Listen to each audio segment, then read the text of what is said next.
digamos, una memoria descriptiva un poco de la idea conceptual de la muestra.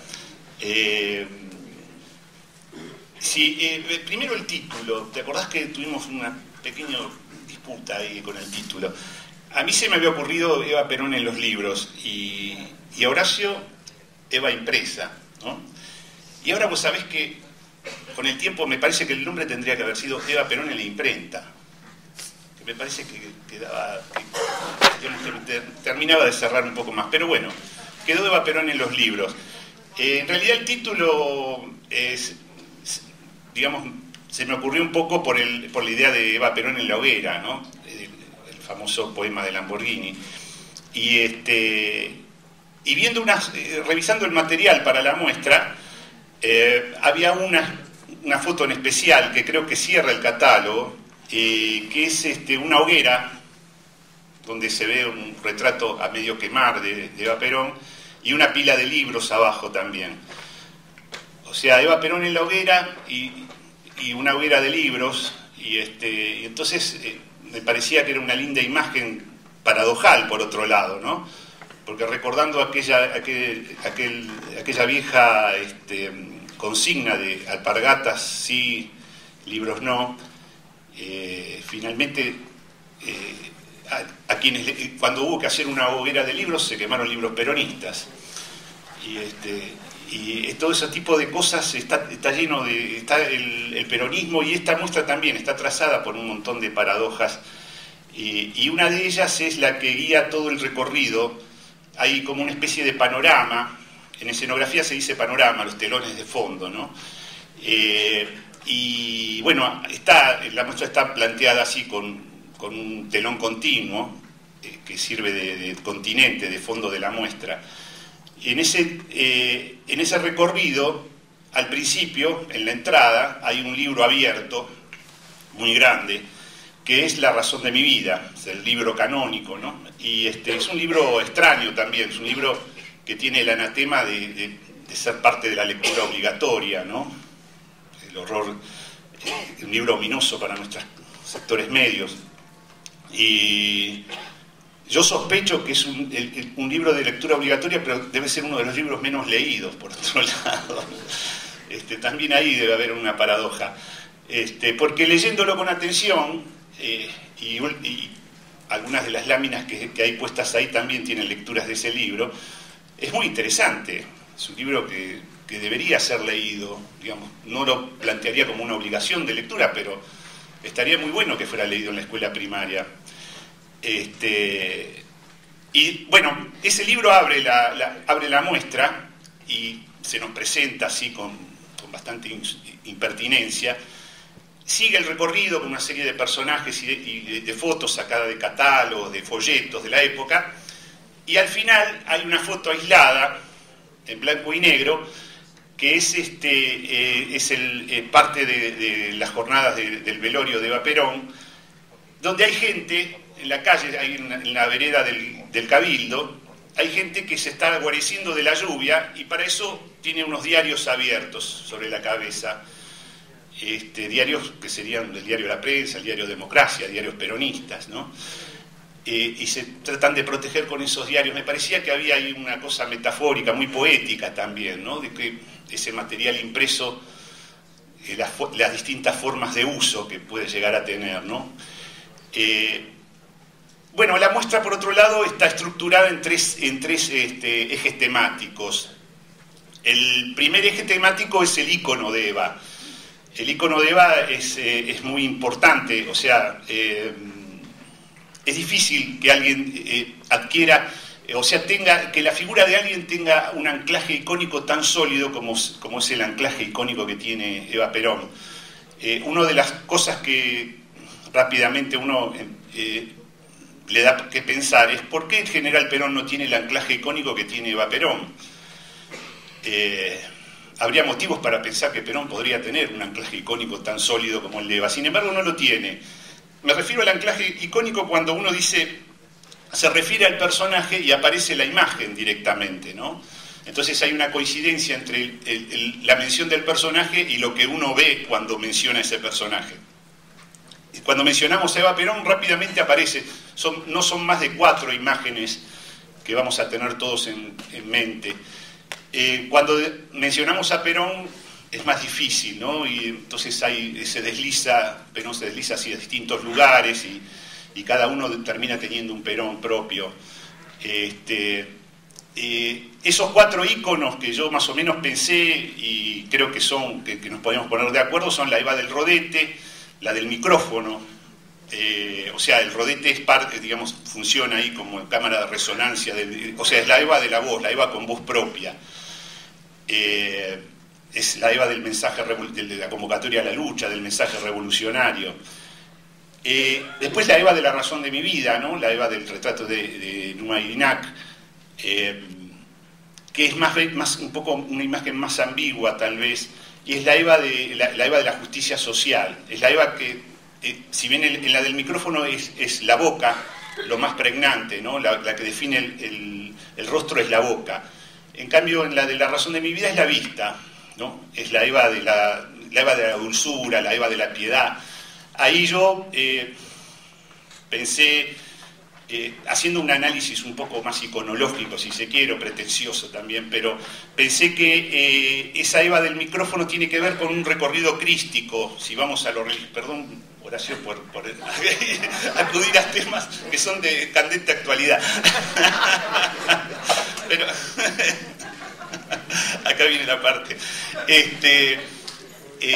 Una Eva crística, la Eva del sacrificio, la Eva que va a poner el cuerpo, ¿no? La Eva que nos va a interpelar y que incluso para los sectores de izquierda del peronismo, o sea, es la Eva montonera también, y para los sectores de izquierda del peronismo es la Eva que disputa con el general Perón también, ¿no? Es la Eva que plantea el gran problema, que en ese recorrido crístico yo pienso que hay una resonancia en el fondo de la historia bíblica, ¿no? Que es cuando Cristo formula esa demanda, ¿no? Padre, ¿por qué me has abandonado?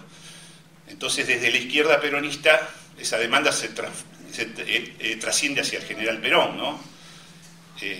General, ¿por qué me has traicionado? Digamos, hay muchas de esas cuestiones que todavía quedaron ahí flotando en la historia, ¿no? Sin saldar. Creo que esa es la Eva, ¿no? Me parece, yo siempre pienso en la tensión polar, ¿no? En todos estos análisis. Tal vez el fundador de la iconología, se llama Avi Barbour, hizo un análisis de ese tipo sobre todos los íconos de Occidente, y a mí me gusta traspolar eso ahí, ¿no? Entonces, me parece que funciona de esa manera. Bueno, las otras es la Eva desanudada, ¿no? La ninfa que se desata el cabello. Esa también contiene una paradoja en sí misma. Esa Eva que se decía un poco que era la Eva montonera, yo creo que eso no es verdad, ¿no? La Eva montonera es la Eva del rodete, me parece, la Eva del micrófono, la Eva con voz propia. La otra Eva es una Eva más sexuada y con cierto glamour, ¿no? Pero al mismo tiempo también hay otra tensión ahí en el interior de ese icono, que es el tema de que se refiere un poco, y lo acabo de ver hace unos días, y no lo hubiera incluido en el análisis del catálogo, no está, pero bueno, es la Eva, esa Eva refiere un poco a la imagen de la tractorista rusa. Tiene un contrapicado la captura fotográfica, muy similar a muchas imágenes de la tractorista, y muchos cuadros también, de la tractorista rusa, que era una cuestión de la Revolución Soviética, que era la ninfa, digamos, el viejo culto a Demeter revivido en la lucha de clases, ¿no? Y esa tractorista rusa, digamos, esa imagen que es stalinista, también es una paradoja en sí mismo del icono, que va desde el glamour hasta la cuestión soviética. Bueno, y después está la Eva del perfil numismático, digamos, la Eva del rodete, cara y rodete, es una especie de Jano, en donde el rodete participa tanto es tan pregnante en el rostro como el rostro, ¿no? Y bueno, es la Eva también que sirve de símbolo, o sea, ahí el rodete funciona también como un símbolo en sí mismo, y es símbolo que llega incluso a significar hasta una entera ciudad, ¿no? Como es ese rodete famoso urbano de Ciudad Evita. Bueno, eso más o menos es el esquema de la muestra. Hay una cantidad de libros escolares también. Yo pensé en no hacer una muestra celebratoria en el sentido de, bueno, esto es todo lo bueno, todo lo que podemos mostrar sobre Eva Perón, sino hacer también, provocar un análisis, provocar un pensamiento, y los libros escolares tienen también, esos libros contienen también una tensión en sí mismo. Por eso reproduje algunas imágenes de las páginas un poco escogidas, y hay ahí en esas lecturas que podemos ver, si se animan después a leer algunas cosas, son muy aleccionadoras, ¿no? El tema del uso del uniforme, por ejemplo, en la ciudad infantil, ¿no? En los orfanatos. El pensamiento de Eva Perón es muy interesante, muy avanzada, por otro lado, ¿no? Y son esas viejas lecturas obligatorias de los libros de texto que me parece que contienen ahí algunas lecciones para aprender todavía. Son lecturas que serían interesantes volver sobre ellas. Y después continúa la muestra, en realidad empieza la muestra en la Plaza del Lector.